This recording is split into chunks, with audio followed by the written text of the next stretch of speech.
So Shani sent me this. This is Jessica Watkins. She's an astronaut, obviously, as you can tell by her fancy little NASA suit here and her happy smile. And Shani said, hey, reminds me of Evelyn. So Evelyn was a lady in the community in the early years. She lived up here in Seattle, Washington area. So I'm watching her videos going, okay, so what's kind of the story here? And the thing I kept seeing is the demon sensory. So I do think, like Evelyn, that she probably has NE at the top would be my guess. Of where it's like this thing of like, pinch me, is this real? I can't believe this happened. Like the imagination being ahead of the sensory. So when the sensory happens, it's a weird experience. And unless you have sensory at the bottom, you'd be like, what? What is that? What are you guys doing? Like, I know. So I'm going to unpack that a little bit in these videos.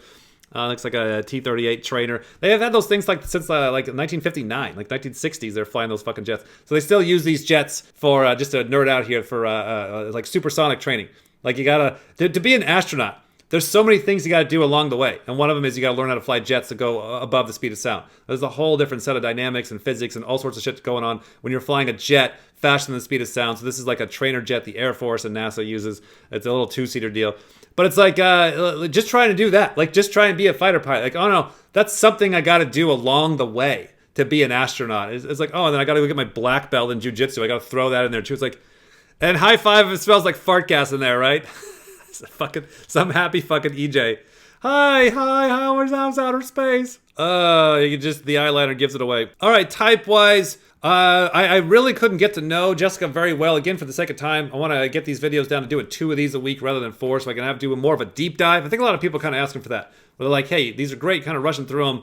Talk a little bit more. Give a little bit more depth of what we really see. It's like, well, I got a lot I can say. If you want to hear some depth, I can kind of share that. So anyways, running through this for now, what I was seeing with her type is the demon sensory. That was the biggest thing I saw is demon sensory, as well as observer. Just doesn't have time to give a shit about people because I'm a fucking astronaut. I gotta go care about the things. Hopefully you're in space, not causing fucking drama. Like I hope they have a thing of filtering of like, okay, we gotta, okay, look, I don't want to be like typist here, but we can't get deciders on this fucking thing because they'll just cause drama with everybody. But then we can't load the fucking spaceship up with a bunch of single observers because they're gonna fuck everything off and get fucking scared and sell all our secrets to the fucking aliens. So you're fucked either way. I don't know how. You ever do that? You ever like see how bad life is? You're like, I don't know how anybody's doing anything. The DI or DE, I honestly wasn't able to tell. She could, double decider either way. I don't know. Definitely OE with the NE. Introvert, extrovert, I don't really know. I would say consume over blast, I could say. You would think I would know play over sleep, but I keep getting that one wrong because I go too fast and I don't check, so I'm going to back off on that. Is she NEFE? I have seen NEFEs that are like play, consume, blast that are very sciencey. I've seen a clustering of those, and so I've had to learn to like put my guard up. I'm like, that can't be NEFE. She's way too much of an engineer. It's like, hold on. I'm scared to put one there, and I'm scared to put one there. So where are we narrowed down to? So my strong guess is she's somewhere in there if I were to play it safe. But again, I have to get to know her more. Another reason why she's hard to type is she's so low drama. Like, it fucks up our system. Like, I'm definitely seeing a spectrum of the closer somebody is towards crime, the more this op stuff, it's just like a fucking rocket ship. Because you're getting somebody that way overextends. Our typing abilities and ability to predict people when they're in a negative, toxic, crime-like state is just fucking through the roof. It's insane what we can see when somebody is in the negative. The more somebody goes towards the positive and melds the fuck out, we're like the T-Rex in Jurassic Park. If you're like calm and not thrashing around, it's hard for us to see you. It really is hard for us to see you. If you're just like, everything's good, everything's fine. So she has a lot of that, a lot of growth mindset. Plus she knows how to do the political talk. Like, all right, you're a fucking NASA astronaut. Don't fuck this up when you get on TV. She's like, no, everything's fine. So she's very hard to read. At a pretty early age, I got kind of set on the idea of becoming an astronaut. That was when I kind of first voiced the dream and interest in space and in being an astronaut in particular. My parents always stressed the importance of getting a good education and finding something that you're passionate about. And so finding geology, finding that love of mine, that passion, was really a turning point for me in my career. My graduate work focused mostly on the geology of Mars. It was part of my interest in wanting to pursue internships at NASA and gave me that exposure to those different possibilities of what careers are possible in this planetary geology field. Deciding to be an astronaut is kind of setting out a dream for yourself and then kind of stowing it in the back of your head, at least in my case. So the day that I received the phone call to invite me to come down to Johnson Space Center and become an astronaut just really was truly a dream come true. Ladies and gentlemen, the newest astronaut, Jessica Watkins. And I still am waiting for somebody to pinch me and wake me up. There you go, pinch me and wake me up. I'm surprised by the sensory. I'm watching this clip over again, as I've watched it several times.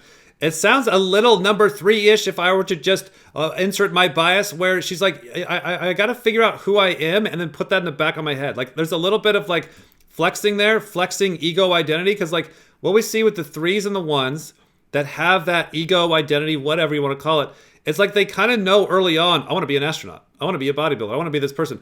Now, if you're a number 1, you're kind of pretty, just pause there. On the fucking observers, right? Like this, like, can you imagine being a decider, looking at observers? You're like, hey, this guy's judging you. Like, hurry up. You're holding up the line. Like, you're getting him upset. Like, a rock with holes in it from a volcano. It's like fucking observers, dude. So yeah, that'd be my guess. Is possibly a number 3. Allegedly, I would look for that again. I don't know. I'm pushing away the sensory. I don't know for sure. But the 3s are very IJ-like. And like, how would an EP, if she's lead NE, like, how would an EP put up with all the fucking bullshit of being an astronaut for 20 fucking years?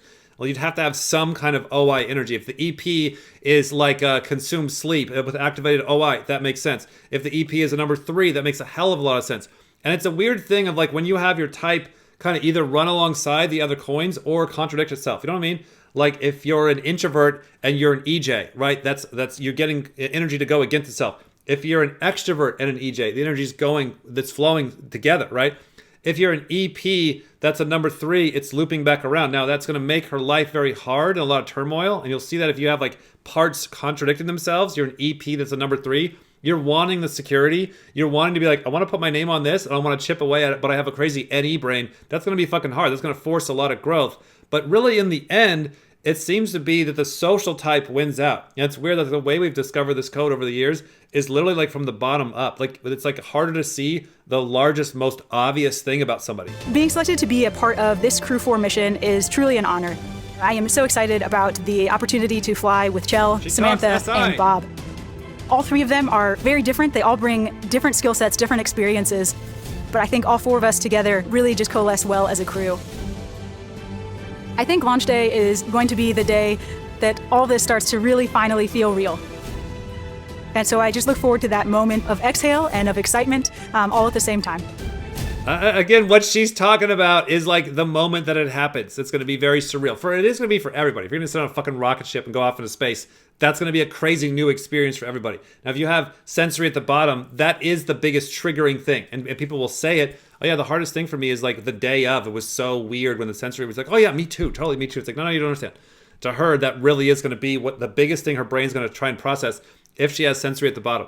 But then also too, I'm like dropping, I'm like feminine OI, like, yeah, sensory at the bottom, that's interesting. I'm kind of like trying to chase the number 3 down live as we're going here. So I'm just now like, I have the number 3 goggles on. I'm like, okay, let me run that theory. I don't know, maybe she doesn't have to watch more. This is just kind of how I'm usually doing it. I'm like, okay, let me just run the theory. I don't really give a fuck either way. If she is a number 3, that makes sense. She's like, oh yeah, me and Bob, we kind of get along, we make a good team. Like Friends doesn't seem to be last. Like referencing off of Wally Wallington, the Air Force pilot guy from a couple weeks ago. He's like, fuck everybody, I'm best, I'm the best, yeah, brah. Like, he's in a one-man fucking cockpit, F-16, blasting people out of the sky. Like, yeah, fucking Wally Waldo, whatever, like, he wants to push his brother in front of a fucking train. Like, he's not going to be like, so I had to fly on board the C-130 and work with 10 guys, and it was great. Well, no, he's going to be causing fucking shit as an extroverted DI masculine number 1, right? So she's not the same as Waldo Wallington Wahlberg guy. She's a little bit more like, yeah, people, we'll deal. And we see that with the 3s. They got Friends 3rd. They're like, yeah, friends. They're cool, friends. Yeah, not a big deal. Like whatever you, just like at the functions, like whatever you have 3rd, you're like, yeah, right? So kind of making sense. I can't help but hear, I don't know why I didn't see this yesterday, like how much she talks SI. And I know she's nervous and we'll all get the SI talk, but you could hear like the ISTJ choppy talk of like, and then we do this and the protocol. And she's in a nervous state. But like how much as an EP with NE at the top, again, assuming I got that fucking right, how much I do, because I'm seeing the demons of like, whoa, the sensory. So I can stand on that one. Not everything's open. I can lay that one down of like, that is Savior NE at the top, or that's Savior Intuition at the top with sensory at the bottom, because it's whoa when it comes to the things, right? But how much she is wanting to, her identity, her DI, whatever the hell that is, and her social needs, she's like, no, I want this SI shit. Now her functions are going, I don't want this shit, but she's like, no, I want this shit. And so imagine forcing yourself or being able to do both. Where if you had an EP doing something that's OI, you're gonna fucking dominate. We often hear from astronauts that when they get up there and they see the Earth from that perspective, from that vantage point, it changes them. Have you thought about how it might change you?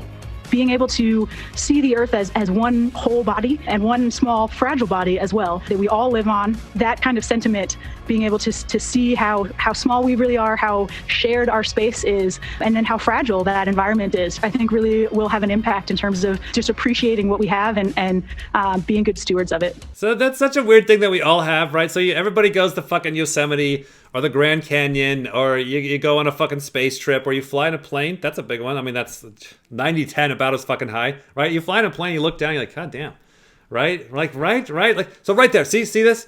Like, if I go into the world of like, yeah, flying in a plane, yeah, you look down, you see these little like corn squares, you know, the little squares of the farms, and then you'll see a city coming up, and then you'll pass it, and you'll see the rivers, and it just looks like blood vessels. Like, if you ever want to see me go like whacked out on drugs, it's that. It's like, take me up on a plane and be like, hey, look at this sensory. And it just literally feels like a fucking DMT trip. I'm just like in a fucked off, crazy, weird chemicals throwing through my body type of state when I'm on a plane. And everybody else is like, yeah, me too. They're like, no.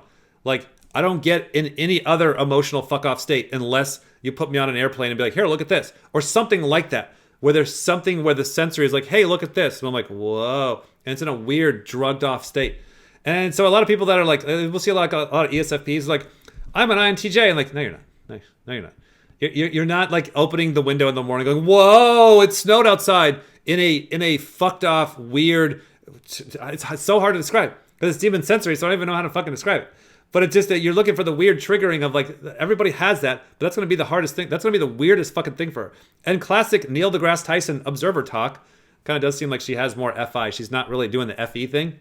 Seems like that's probably FI in there, right?